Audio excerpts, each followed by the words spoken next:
Oi, gente. Vocês já devem estar sabendo do caso do crime hediondo produzido por esse policial militar bolsonarista, o Fabiano Garcia, que realizou um crime hediondo contra diversos membros da sua própria família. Eu não quero falar com vocês sobre os detalhes do crime hediondo, mas é de relevância aqui para a gente no canal uma análise da ideologia que estava motivando ele.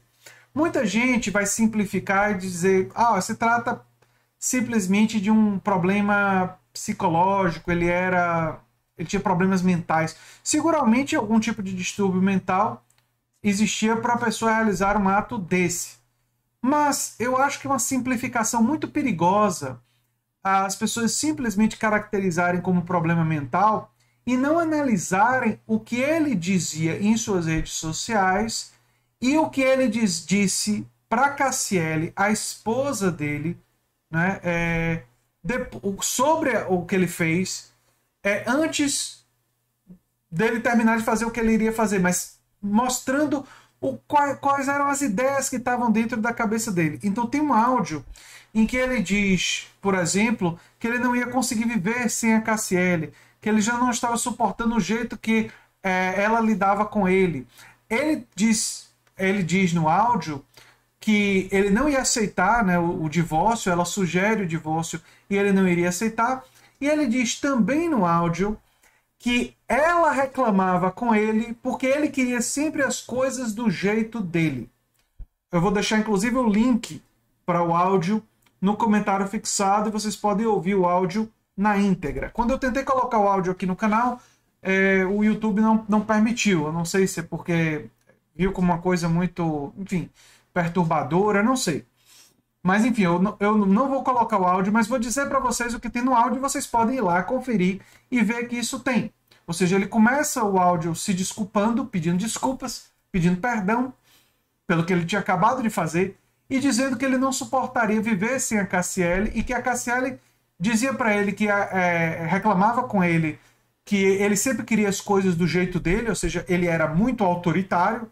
Vejam aí a dimensão importante do autoritarismo, né? Uma perspectiva autoritária que é uma das características do neofascismo, né? Que é uma característica histórica dos movimentos fascistas, é o seu autoritarismo, é sua incompatibilidade com respeito à autonomia do outro. O machismo dele, ele achar que ela não tinha direito ao divórcio, ela não teria o direito a se separar dele porque ele teria supostamente se dedicado à vida dela. Ele fala como o fato dele não ter traído ela, como se fosse assim, um grande esforço que ele fez. E que isso obrigaria ela a ficar com ele. Vejam que por trás de um discurso desse, existe uma visão sobre o lugar da mulher e uma visão de machismo muito profunda. O áudio dele é assim profundamente machista. E o machismo é uma das características do fascismo eterno, segundo Humberto Eco. Humberto Eco fala sobre isso, de que o fascismo tem como uma das características essa dimensão machista, de dominação masculina. Ora, o áudio do Fabiano Garcia é abundante em relação a isso. Mas existe uma outra dimensão, né, que talvez seja importante refletir. Que a PM paranaense assegurou que Fabiano, de 37 anos, não tinha histórico que pudesse indicar problemas psicológicos, que atuava como motorista do coordenador do policiamento da unidade. Nas redes sociais ele se dizia cristão, defensor da família, apoiava o atual presidente Jair Bolsonaro e por mais de uma vez compartilhou mensagens com lemas extremistas como esse aqui, que eu não vou nem ler. Mas percebam bem, essa coisa dele se dizer cristão, se ele realmente acredita, digamos assim, se ele for um fundamentalista cristão, que a gente não tem evidências suficientes, essa é a parte que eu diria que é uma hipótese que não dá para ter certeza.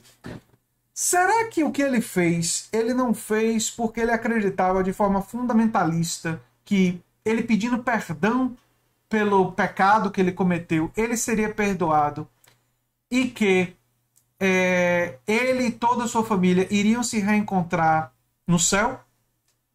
No paraíso? Numa outra vida? Num outro plano de existência? Será que ele não acredita nisso? Será que não acredita que ele, por acreditar e por ser, e ter, segundo ele, feito isso no momento de depressão?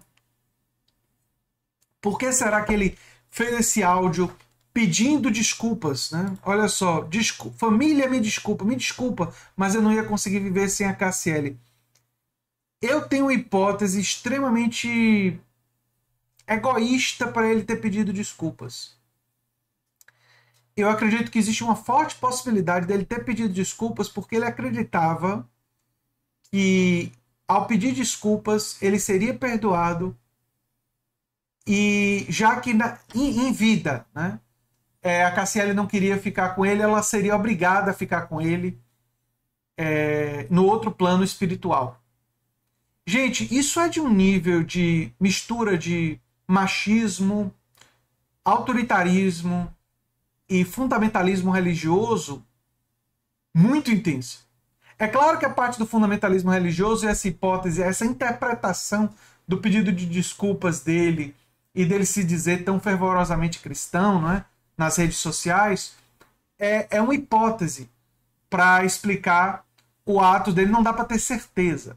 Dá para ter certeza ou dá para ter muita confiança de que ele é muito machista. Aliás, o áudio dele deixa claro isso, que ele é autoritário. Essas duas coisas a gente tem bastante segurança, machista e autoritário, a gente tem bastante segurança, mas dá para criar hipótese, que aí a gente tem que reconhecer, não tem essa segurança toda, né? Não tem essa certeza toda, mas é uma hipótese que me parece plausível, tendo em vista a preocupação dele de pedir desculpas, o reforço que ele fazia constante nas redes de ser cristão, e ele ter atacado membros da família que não tinham como se defender. Eu fico com a sensação de que ele provavelmente acreditava, ou seja, essa ideologia estava na cabeça dele, ele acreditava que ele seria perdoado e poderia reencontrar essas pessoas no plano espiritual. Olha, isso coloca várias ideologias que se conectam hoje com o bolsonarismo que precisam ser combatidas. A ideologia de dominação masculina, nós precisamos lutar por direitos iguais. O direito ao divórcio é um direito antigo, mas esse pessoal que pensa assim quer atacar esse direito. Não é nem tão antigo assim. Deveria ser muito mais antigo do que é. Né? Deveria ser muito mais antigo do que é. Mas, enfim, foi uma conquista do movimento feminista fantástica, fundamental. Assim como muitas outras conquistas que precisam acontecer. E esse pessoal quer reverter. Eles são autoritários. E essa postura autoritária que não reconhece o direito do outro é uma outra dimensão ideológica que precisa ser combatida. E o fundamentalismo extremista que leva a esse tipo de delírio, leva a esse tipo de... que é uma hipótese que eu tenho em relação à atitude dele, também precisa urgentemente ser combatido. Nós precisamos verdadeiramente de uma presença maior de humanismo secular que tem um respeito pelos direitos das mulheres e das minorias historicamente oprimidas. É algo realmente fundamental. E é parte da dimensão ideológica que está por trás da atitude dele. Simplificar como simplesmente um ato de loucura é ignorar tudo que ele falou no áudio, tudo que ele falou em vida, né, que deixa claro que existia sim uma motivação ideológica para esse ato absolutamente hediondo. Né? E eu acho que a gente deve tentar compreender e não simplesmente classificar como é loucura. Isso me parece um desrespeito, inclusive, às pessoas com problemas mentais, muitas delas que não são violentas, que estão se tratando, que tomam sua medicação e que seriam incapazes de fazer uma coisa como essa. Me parece injusto, inclusive, com elas. Não é? Mas, enfim, é o que eu tinha para falar sobre esse assunto. Eu sou André Teixeira Jacobina, o canal Nova Máquina do Tempo. E se você gosta do que a gente faz, se inscreve, dá um like, compartilha. Se tiver alguma dúvida, veja os links no comentário fixado, escute o áudio e tire suas dúvidas sobre esse caso e deixe sua reflexão nos comentários. Um abração e até o próximo vídeo, gente. Tchau, tchau.